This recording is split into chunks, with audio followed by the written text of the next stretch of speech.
Hello YouTube, flashlight enthusiast here. You asked me about the waterproofness of the JetBeam E26 charging port, and here is your answer. No problem whatsoever, so don't worry about it. Today I've got another flat design flashlight from Nitecore, this time the EDC29, which is by far the most amazing and most powerful flat flashlight that I've ever seen.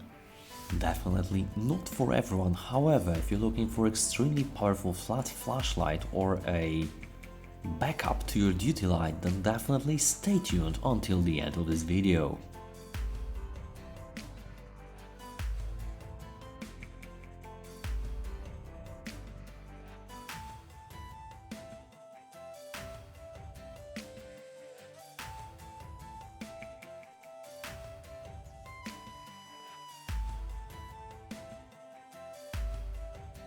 I got this flashlight directly from nilsgadgets.com, so if you are interested in getting a Nitecore EDC29 or any other model from Nils website, please kindly check out the link below this video. It helps the channel quite a bit, but also saves you some money.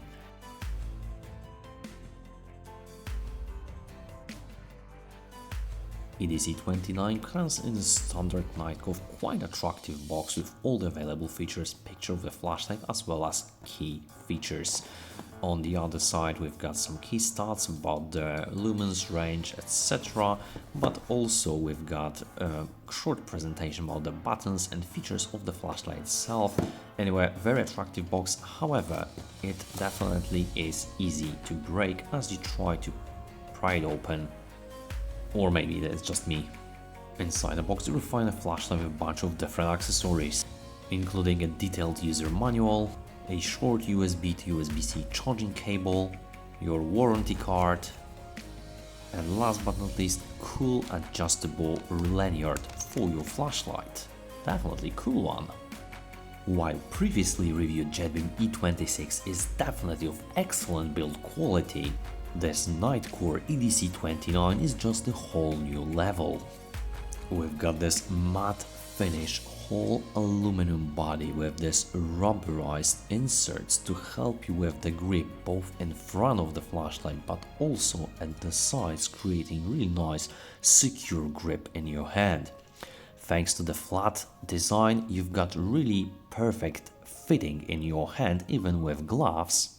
And the two-button design are just where you need them under your thumb. Those are full metal with this special knurling that provides a nice amount of grip, and one switch is bigger, one is slightly recessed, so definitely not missing out what button are you using at the moment. There is also this full metal lockout button that will assure you that you did provide a secure lockout of the flashlight.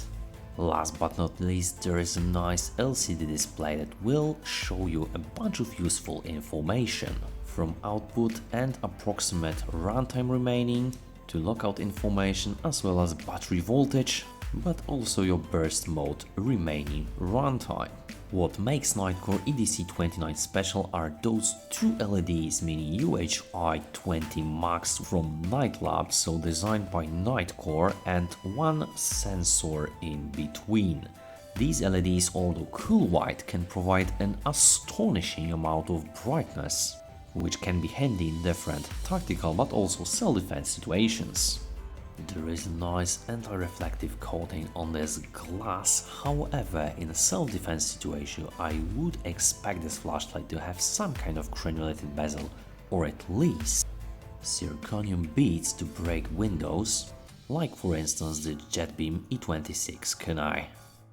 In terms of retention, EDC29 features a nice pocket clip with good retention, but also attachment to your lanyard that is included in the set. It can be disassembled by these two screws, but what I like to point your attention to is also a special groove to make this flashlight deploy even faster when it is in the pocket.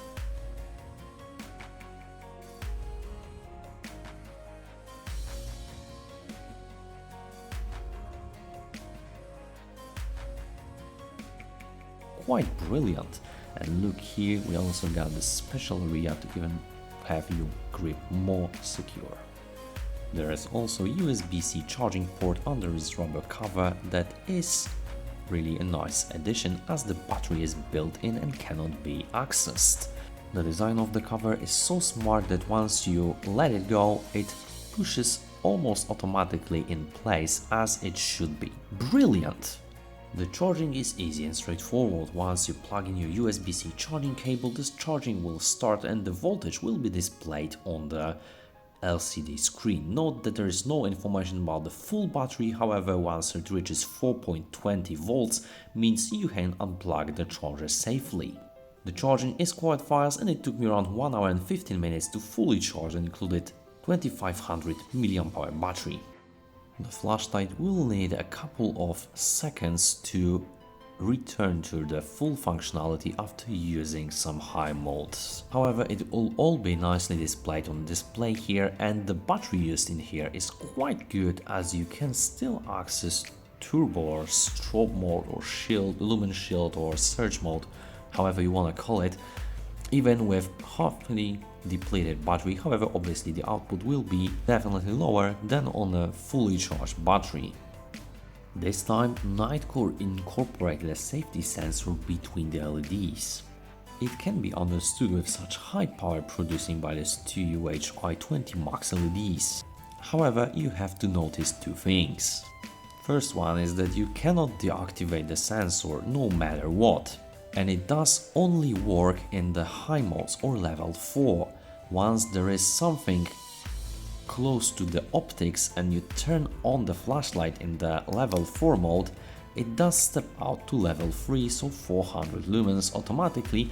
However, when you remove the object, it does step up back into the high mode and now the sensor is deactivated. Although EDC29 features 2 buttons, I think UI is pretty simple and straightforward once you learn it. There are basically 2 buttons, one with the power icon, so it's the power mode, and the one bigger accessing on surge and lumen shield modes, etc. Both of these buttons are 2-stage, meaning you can either lightly press it or fully press it, and it does change the function that the button plays. When you lightly press and hold the power button, you've got a momentary low mode or level 1. Once you depress it, the flashlight turns off.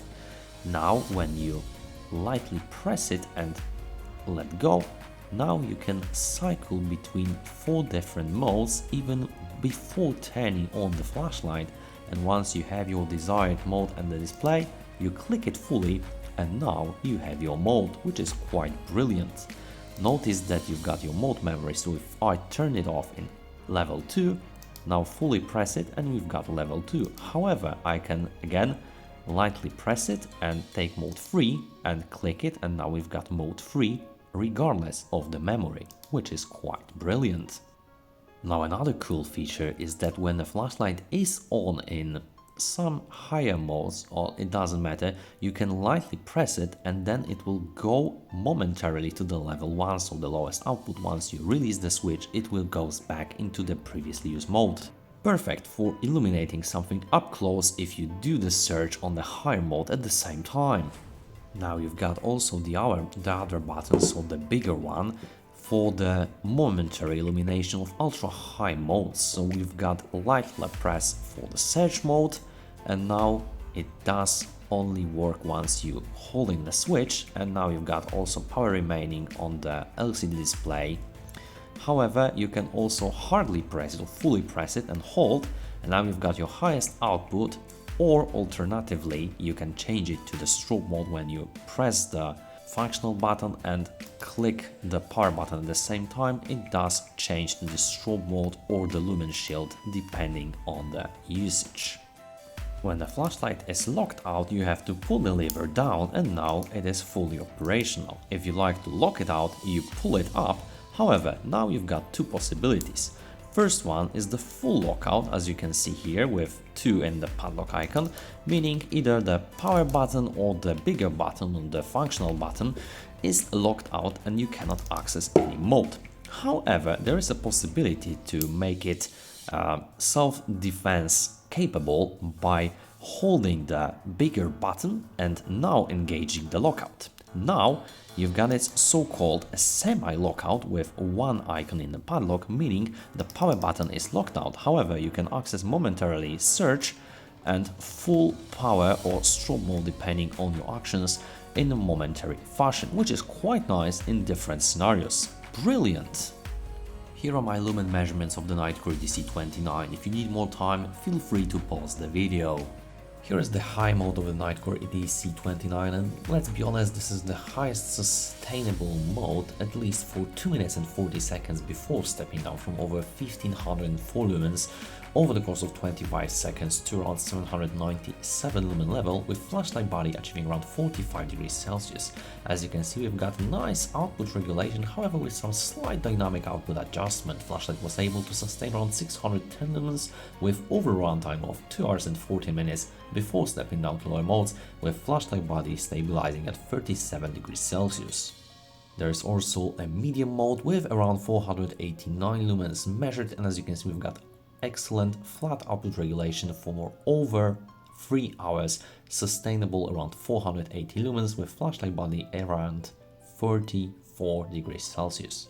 And if you're wondering around momentary modes, here is the search mode, so around 3000 lumens declared. I measured around 3870 lumens at start, and as you can see, we've got around 5 seconds bursts that do step down to high mode or medium mode depending on the temperature and battery voltage. After the first one I recorded 39 degrees Celsius, but after the fourth activation I got over 47 degrees Celsius, so quite hot, but definitely not hurting your hand.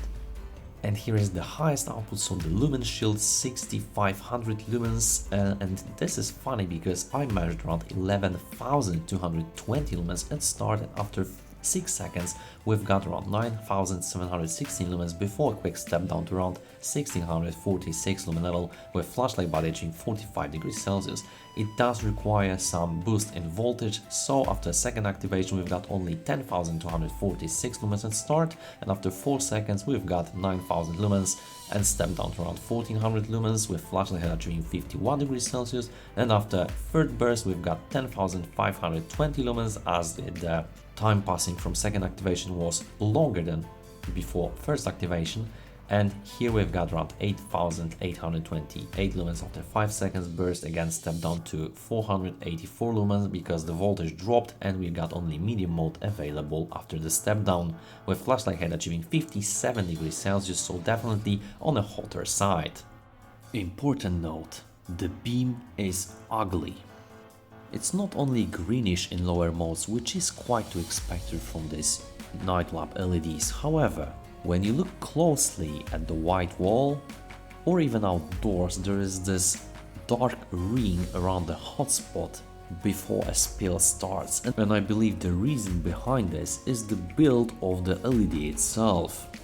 Either way, it does not affect how you use the flashlight in most cases, however, I like you to be an informed buyer, as for some of you it might be a huge drawback. Nevertheless, in my view, the beam is nice and universal, and if you need somehow the bright illumination for a blink of a second, you definitely have this in Nitecore EDC29. Despite having a focused spot, you still can walk with this flashlight comfortably thanks to the bright spill, and the throw for such a compact and little reflectors is definitely impressive.